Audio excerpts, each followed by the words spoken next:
Le seul moyen de tirer le meilleur parti d'une discussion, c'est de l'éviter. Cette phrase, à première vue, semble paradoxale. Tu pourrais penser, mais si j'évite la discussion, comment faire entendre mon point de vue? Comment défendre mes idées? Et pourtant, c'est là que réside toute la sagesse de Dale Carnegie. Car la plupart du temps, une discussion n'est pas un échange d'idées, mais un duel d'ego. Regarde autour de toi. Combien de fois as-tu vu deux personnes débattre, s'opposer, hausser la voix, et finir non pas éclairées, mais fâchées? Chacun veut convaincre, chacun veut avoir raison. Mais dans cette bataille d'opinion, la vérité se perd. Il ne reste que la vanité de l'un et la frustration de l'autre.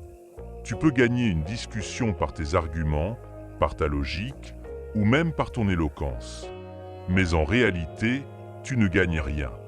Tu perds souvent quelque chose de bien plus précieux, la relation, la confiance, la sympathie de l'autre. Comme le disait Carnegie, tu ne peux pas gagner une discussion, car si tu la perds, tu perds. Et si tu la gagnes, tu perds quand même. Pourquoi? Parce qu'en essayant de prouver à quelqu'un qu'il a tort, tu touches à sa fierté. Et la fierté humaine est l'un des trésors les plus sensibles. Peu de gens changent d'avis quand ils se sentent attaqués. Même si tu démontres par A plus B qu'ils ont tort, ils trouveront un moyen de se convaincre qu'ils ont raison, ne serait-ce que pour protéger leur ego. Et toi, pendant ce temps, tu perds ton énergie à vouloir imposer quelque chose que l'autre ne veut pas recevoir. C'est comme verser de l'eau sur une terre trop sèche. Rien ne pénètre, tout ruisselle. Éviter la discussion, ce n'est pas fuir la vérité. Ce n'est pas non plus se taire par lâcheté. C'est simplement comprendre que la confrontation directe n'est pas le meilleur chemin pour atteindre un esprit, ni un cœur. Quand tu sens qu'un échange devient tendu, quand les voix montent, quand le ton se durcit, rappelle-toi, personne n'écoute vraiment à ce moment-là. On ne cherche plus à comprendre, mais à se défendre. Et il n'y a pas de compréhension dans la défense. Alors, plutôt que d'argumenter, choisis la paix. Tu peux dire « c'est un point de vue intéressant, je n'y avais pas pensé comme ça ». Ou simplement sourire et changer de sujet. Ce n'est pas une reddition, c'est une victoire intérieure. Tu montres que tu es maître de toi, pas esclave de ton ego. Souvent, tu penses qu'en débattant, tu vas convaincre. Mais la persuasion ne passe pas par les mots durs ni les joutes d'idées. Elle passe par le respect, la douceur, l'écoute. On influence mieux les autres quand on les comprend que quand on les contredit. Quand tu évites une discussion, tu ouvres la voie à un autre type de communication, la compréhension silencieuse. Tu choisis la sagesse au lieu du bruit. Et dans ce silence, quelque chose de bien plus fort se produit. L'autre, se sentant respecté, abaisse peu à peu ses défenses. Un jour, tu découvriras que la meilleure manière de changer l'opinion d'une personne n'est pas de lui dire qu'elle se trompe, mais de l'amener à réfléchir par elle-même. Et cela, tu ne peux pas le faire dans un climat de confrontation. Tu peux seulement le faire dans un climat de confiance. Éviter la discussion, c'est préserver cette confiance. C'est refuser d'empoisonner le lien avec le besoin d'avoir raison. C'est accepter que la vérité n'a pas besoin d'être imposée. Elle se révèle à ceux qui sont prêts à la recevoir.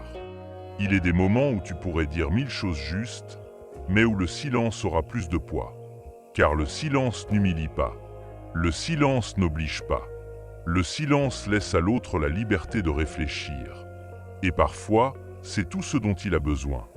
Tu n'as pas à éteindre le feu d'une opinion contraire en versant de l'huile dessus.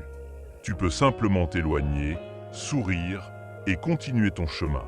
Cela demande du contrôle, de la patience et une grande paix intérieure. Mais c'est le signe d'une vraie force, pas d'une faiblesse. Le monde manque de personnes capables d'écouter sans se battre. Regarde les réseaux sociaux, des milliers de débats, des millions d'opinions, mais si peu d'écoute réelle.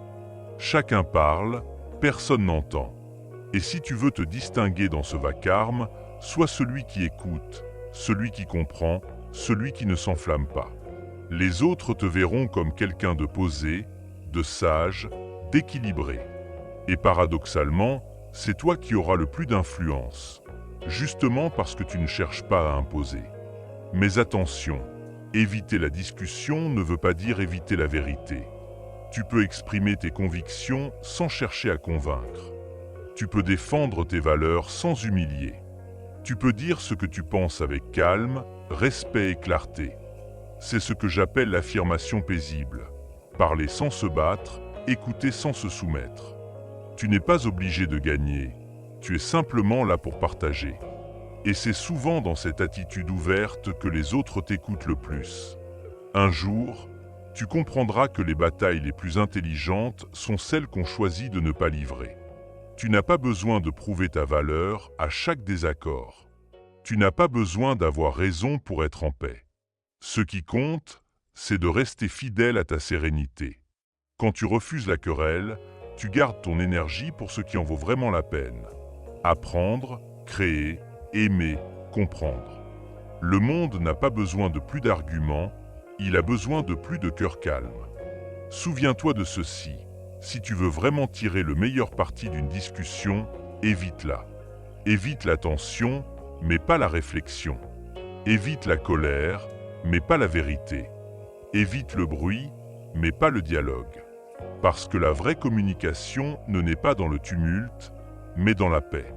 La prochaine fois que quelqu'un voudra te provoquer, que la tentation de répondre sera forte, respire. Demande-toi, ai-je besoin d'avoir raison ou ai-je besoin de rester en paix? La paix est toujours la réponse la plus haute. Ne cherche pas à vaincre les gens, cherche à les comprendre. Ne cherche pas à leur prouver ton intelligence. Cherche à leur prouver ton respect. Tu verras que, paradoxalement, ce sont souvent ceux qui parlent le moins qui sont le plus écoutés. Et c'est là tout le secret.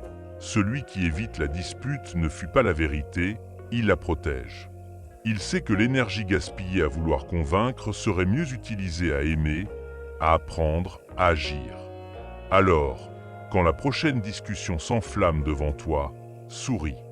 Souviens-toi que tu n'as rien à prouver. Tourne-toi vers la lumière du calme et laisse les mots s'éteindre d'eux-mêmes. Parce qu'au bout du compte, le plus grand triomphe n'est pas de gagner une discussion, mais de garder ton cœur en paix.